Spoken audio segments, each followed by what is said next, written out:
Fala galera, Professor Tamer na área, seja bem-vindo a mais um Fluxotamers.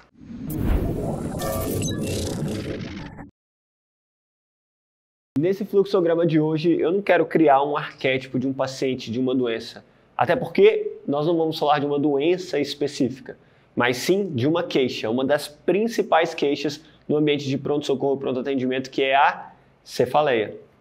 A cefaleia talvez seja a primeira ou a segunda entre os números principais queixas em número de atendimentos que levam o paciente a um pronto-socorro, a um pronto-atendimento. E é por isso que nós vamos criar um fluxograma em cima dela. Vem comigo aqui no quadro. Então tudo começa com o paciente chegando até você e dizendo: doutor, eu estou com dor de cabeça. Tudo começa com a queixa. E o que você vai fazer naquele primeiro momento, não se tratando de uma urgência nem de uma emergência, de um paciente que deu entrada direto na sala vermelha? Você vai fazer uma história clínica muito completa. Em especial, uma anamnese e um exame neurológico. Anamnese principalmente focada ali na HDA, onde você vai ver as características do sintoma, o tipo de dor, a intensidade, irradiação, localização, sintomas associados, fatores de melhora, fatores de piora. E o exame físico, claro, completo, mas com foco ali no neurológico, para ver se não tem nenhum sinal de alarme, para ligarmos o sinal amarelo ou até mesmo vermelho para um quadro bem mais grave. Feito esse exame físico neurológico, feita essa anamnese, a primeira coisa que você tem que perceber é se ele tem algum quadro que pode levar a sugerir um quadro de AVC, um quadro grave. São os fatores de risco, certo? Os fatores de risco são aquelas coisas que você encontrou na história e no exame físico que vão levar a pensar como primeira hipótese diagnóstica ou aquela que você quer descartar um quadro de acidente vascular encefálico, seja isquêmico, seja hemorrágico. Fato é que encontrou um desses fatores de risco, você tem que proceder imediatamente. E aí, se você não tiver num serviço que tenha, transferir o paciente, fazer um exame de imagem, em especial a tomografia de crânio sem contraste. Tá? E dependendo do que vier nessa tomografia de crânio sem contraste, pegar a avaliação do neurologista ou do neurocirurgião especialista. Certo? Tá, Tamer, beleza, mas quais são esses fatores de risco? Eu deixei aqui com vocês embaixo com um asterisco. Mudança no padrão, paciente que já tem um quadro de enxaqueca crônica aí, mas falou assim: doutor, agora tá diferente, tá bem diferente do que eu costumo sentir.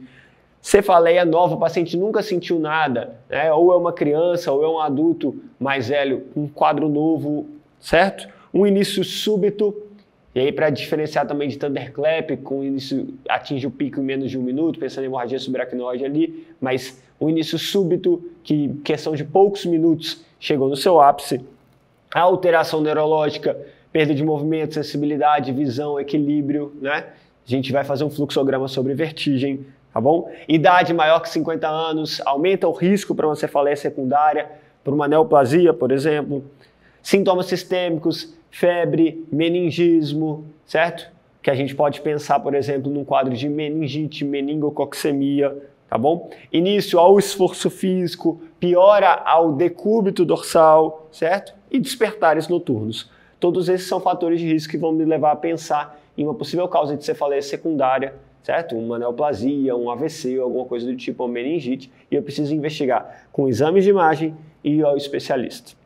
Quero acrescentar também que, além do exame de imagem, além da sua tomografia, a depender da sua hipótese diagnóstica dentro desse quadro de cefaleia secundária, você pode lançar mão de outros exames complementares se você tiver disponível, como a punção licórica, certo? Como sorologias para avaliar se tem algum quadro infeccioso inflamatório. E aí também fator reumatoide, algumas provas inflamatórias, PCR e VHS, para direcionar ainda mais o seu pensamento. Agora, eu não tenho nada que me leve a pensar em cefaleia secundária ou sem alteração nenhuma ali nos exames de imagem, logo eu vou pensar em cefaleia primária. Vou até mudar de cor aqui. Não tem sugestão então para cefaleia secundária. Não é um AVC, não parece uma neoplasia, não parece uma meningite. Logo eu vou classificar como cefaleia primária. Aí eu estou falando das três principais: tensional, em salvas ou enxaqueca, migrânia. O que vai me diferenciar dessas três? a minha anamnese, a característica do sintoma que eu fiz. Eu vou fazer, então, de acordo com cada uma delas, um tratamento direcionado, certo? A enxaqueca trata de um jeito, a cefaleia em salvas trata de outro jeito, né? Como, por exemplo, o uso de oxigenoterapia, que é nesse caso. A tensional trata de um outro jeito ainda. Então, de acordo com a anamnese, definir a minha primeira hipótese e vou fazer o tratamento direcionado a ela. Se eu tive uma resposta clínica satisfatória, o que eu estou dizendo que é uma resposta clínica satisfatória? Mais que 50% de melhora dos sintomas em cerca de 2 horas que o paciente está ali no seu pronto-socorro. Eu vou avaliar, então, mandar esse paciente para casa, para segmento ambulatorial, auto-hospitalar. Agora, passou 2 horas, eu não tive resposta clínica satisfatória, eu vou considerar que esse é um sintoma que a gente chama de refratário, certo? E dentro do sintoma refratário, eu vou proceder na investigação ali com o exame de imagem e outros exames complementares. Além da refratariedade, tem outra coisa que eu posso perceber nessa observação de 2 horas também? Tem sim, uma piora clínica ou neurológica. Vai que ele abriu um quadro ali de uma hemiplegia, hemiparesia que não tinha aparecido ainda, mas veio aparecendo durante a observação. Acontece, né? Então você já vai direcionar o seu fluxograma para o outro lado. Combinado, pessoal? Esse foi mais um fluxograma, então, do Fluxotamers. Se você gostou desse vídeo, não se esqueça de curtir o vídeo, se inscrever no canal e compartilhar com todos os seus colegas que precisam aprender o manejo da cefaleia no pronto-socorro.